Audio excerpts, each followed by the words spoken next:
Okay. Next one is the same Gauss law applications la second point. Second case, what is that? Electric field due to charged infinite plane sheet. Okay, அங்கே வந்து infinite long charged wire பார்த்துருந்தோம். Here is a plane sheet. Okay, I draw a one plane sheet.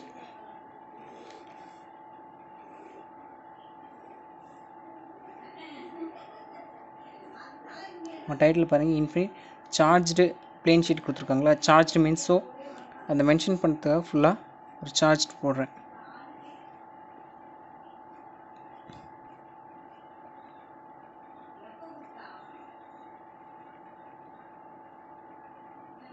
Okay, like this. Same இந்த plane ஷீட்லேருந்து ஒரு point சார்ஜஸை ஆர்ன்ற ஒரு டிஸ்டன்ஸில் consider பண்ணுறேன். That is a point P. Okay, same other side la same R distance la P அப்படினு ஒரு point denote பண்றேன். sorry, P dash. Okay, what's the difference na? This is a P, that one is a P dash. Now the total distance, here is a R, here is therefore total is a 2R அப்படினு denote பண்ணேன். இந்த point to P dash la, from the point P dash to P. Okay, now இந்த P dash to P இந்த electric field line இருக்கு இல்லையா, இந்த line வந்து இந்த லைன் நான் என்ன டினோட் பண்ணுறேன் அப்படின்னா ஒரு சிலிண்ட்ரிக்கல் ஷேப்பில் ட்ரா பண்ணுறேன். Like that. ஓகே, ஒரு சிலிண்ட்ரிக்கல் ஷேப்பில் ட்ரா பண்ணுறேன் இந்த மாதிரி.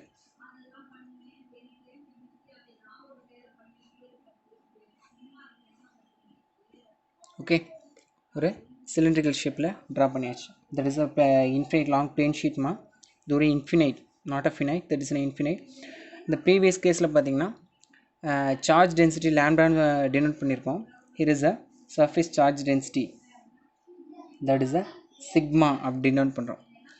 இந்த ராடு இருக்கு இல்லையா, இந்த cylindrical shape, cylindrical symmetry, that is a Gaussian surface. இது ஃபுல்லாகவே என்டையர் ஷேப் சர்ஃபேஸ் ஃபுல்லாகவே இது வந்து காசியன் சர்ஃபேஸ். ப்ரீவியஸ் கேஸ்லேயே அதான் நம்ம கன்சிடர் பண்ணுறது, இங்கே ஸ்டடி பண்ணுறது எல்லாமே ஒரு காசியன் சர்ஃபேஸ் தான். ஒரு பர்டிகுலராக ஒரு சர்ஃபேஸ் அல்லது ஒரு ஏரியாவை டினோட் பண்ணிவிட்டு அதை மார்க் பண்ணிட்டு அதுக்குள்ளே இருக்க எலக்ட்ரிக் ஃப்ளக்ஸை கண்டுபிடிச்சிட்ருக்கோம்.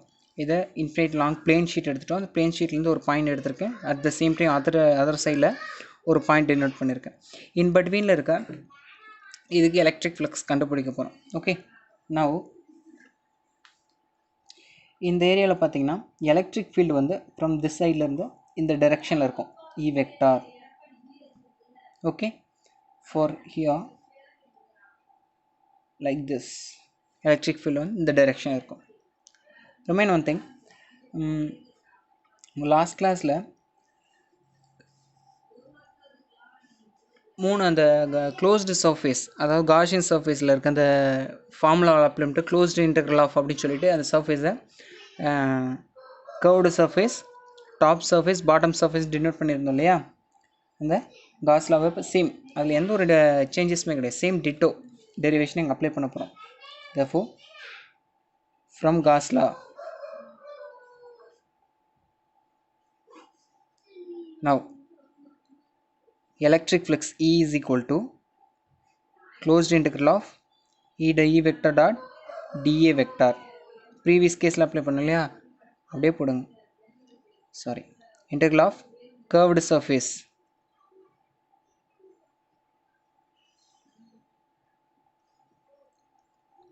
E dot dA.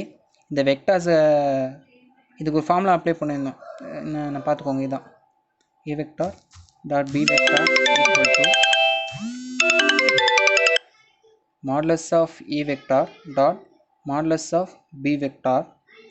இந்த வெக்டார் ஃபார்மை கேன்சல் பண்ணால் A dot B into cos theta.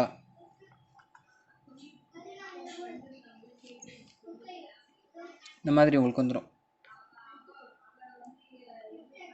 Okay, A vector dot B vector is equal to mod A vector dot mod B vector into cos theta. அந்த மாடுலஸை R வெக்டரை cancel பண்ணும்போது மாடுலஸும் போய்டும். therefore A dot B cos theta அப்படின்னு ஒரு condition வரும். now அவ்வளோதான், apply பண்ணுங்கள். அங்கே வந்து top surface bottom surface apply பண்ணியிருந்தோம் for previous cases. Here P dash and பின்னு அப்ளை பண்ணுவோம். இந்த சர்ஃபேஸ்க்கும் இந்த சர்ஃபேஸ்க்கும் integral of, for example, p e dot dA plus integral of p dash e dot dA cos theta, here also cos theta. இங்கே ஒரு surface எடுத்துக்கிறீங்க, இந்த ஏரியாவில் ஒரு சர்ஃபேஸ், அப்புறம் மேலே here top surface. Electric field direction already சொல்லிட்டேன். Here is the electric field direction. At the same time n vector, n cap, that means normal vector, it's always perpendicular to the surface. This is a surface always perpendicular to the direction. The n cap at the same direction of electric field. Look at this, here also the n cap are same direction of electric, both are the same direction for p and p dash. Here is a what, curved surface. Here is n cap perpendicular to the surface. So electric field in the direction இருக்கு. So electric field க்கு perpendicular direction இருக்கறனால, look at this, இதான் n cap. Here is electric field, so perpendicular, it's going to make an angle 90 degree. So cos 90, curved surface is a 0. So here 0 plus E dot dA plus E dot dA. Therefore 2 into E dot dA. Okay, therefore electric flux E is equal to 2E into integral of dA. This is the final equation. Okay, now your same as your previous case, 2 dot E integral of dA is equal to, what is your previous case, Q enclosed by epsilon naught.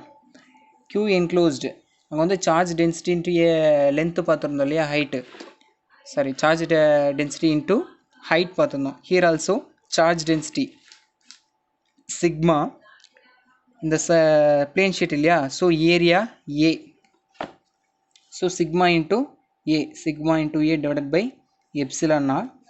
இந்த டிஏவை integrate பண்ணேன்னா differentiate பண்ணலாம், so 2E into A அப்படின்னு கிடைக்கும். therefore cancel the A and A, 2E equal to sigma by epsilon naught. Therefore electric field is equal to sigma by 2 epsilon naught. That is the most important equation, don't forget it. Your last case பார்த்தீங்கன்னா, that means உங்களோட previous கேஸில் E is equal to sigma by epsilon naught அப்படின்னு ஒரு condition பார்த்துருந்துருக்கோம். Where is that? Here உங்கள் Gauss லால Q by epsilon naught பார்த்துருந்தோம். இங்கே வந்து E is equal to sigma by 2 epsilon naught. 2 epsilon எந்த கண்டிஷன் வரும்னா, இன்ஃபினைட் பிளேன் ஷீட்க்கு மட்டும்தான் 2 epsilon naught. Listen that, பிளேன் ஷீட்மா 2 epsilon, otherwise sigma by epsilon naught. ஃபஸ்ட்லேருந்து பாருங்கள், electric field charge infinite plane sheet, இந்த சார்ஜ் பிளேன் ஷீட்டுன்றதுனால இட் ஆஸ் அ எல்லாம் ப்ளஸ் சார்ஜ் அப்படின்ட்டு எல்லாம் டினோட் பண்ணியிருக்கேன். ப்ரீவியஸ் கேஸ் மாதிரி ஒரு போத் சைட் ரெண்டு சார்ஜஸை மென்ஷன் பண்ணுற P அண்ட் P டேஷ் அப்படின்னு சொல்லிட்டு மென்ஷன் பண்ணிவிட்டு இதோட சார்ஜ் டென்சிட்டி சிக்மா அப்படின்றோம். இந்த க்ளோஸ்டு சர்ஃபேஸை 3 சர்ஃபேஸை பிரிக்கிறேன். That means curved surface P and P dash, same like you previous cases. So in the curved surface angle is a cos 90. Cos 90 is 0, so I put it as a 0. Rest of them cos 0 0. So cos 0 is a 1. Here also cos 0 is 1. So therefore integral of E dot dA. Here also integral of E dot dA. Add both conditions to integral of E dot dA. The final equations. Okay. Final equation ல இருந்து கண்டுபிடிங்க. Q enclosed means அந்த entire surface ஃபுல்லாக இருக்கக்கூடிய ஒரு values, entire surface ஃபுல்லாக இருக்கக்கூடிய values என்ன அப்படின்னா, which means sigma, that means charge density. Okay, charge density into area, both side area ஈக்குவலாக இருக்கிறனால கேன்சல் பண்ணிடுங்க. rest of E is equal to sigma by 2 epsilon naught. Okay, from that இதுலேருந்து ஒரு 3 important conditions இதுலேருந்து நம்ம fine பண்ணுறோம். What is that?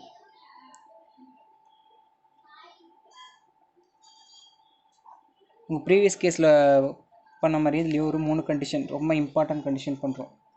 என்ன அப்படின்னா E, what is that? Electric field lines depends on sigma E independent on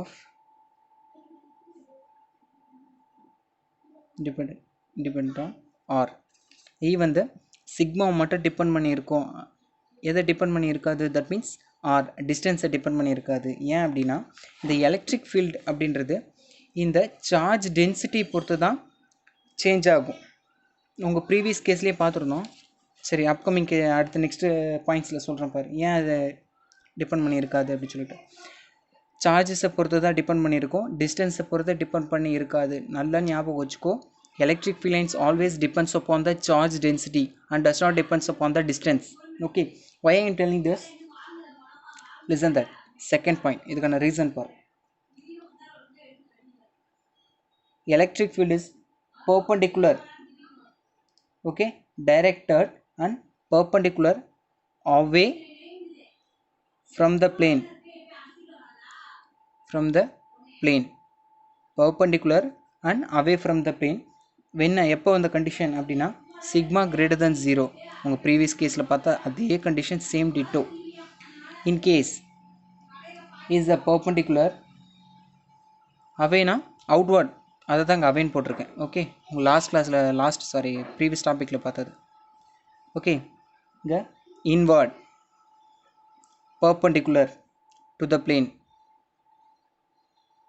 when அப்படின்னா sigma less than 0. same condition, previous case அதே தான் இது. ஓகே, உங்களோட important third point. இந்த formula which one? E is equal to sigma by 2 epsilon naught is valid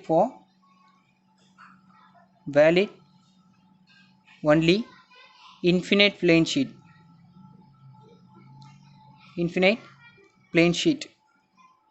இந்த formula பார்த்தீங்கன்னா infinite plane ஷீட்டெல்லாம் தான் வேலிடாக இருக்கும் and approximately valid for take to the middle portion.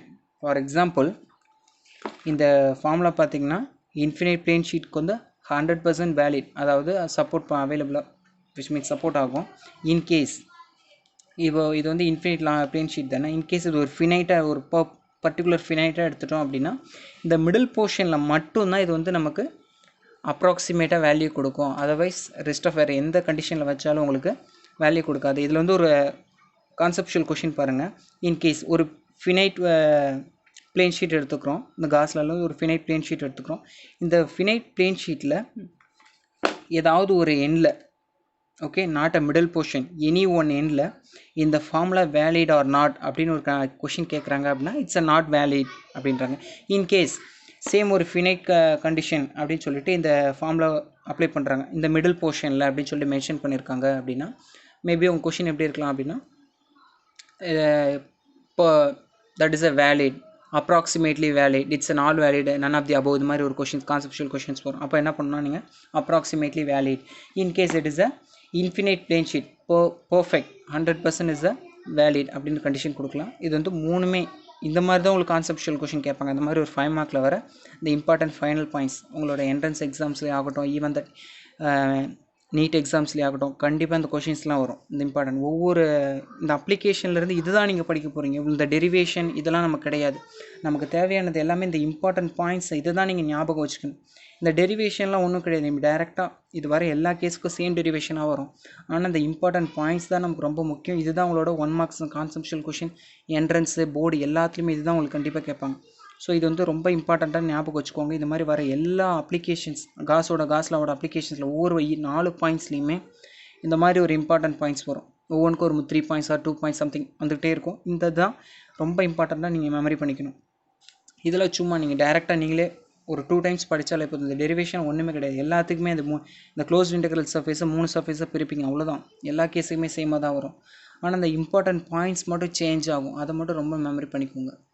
That's all.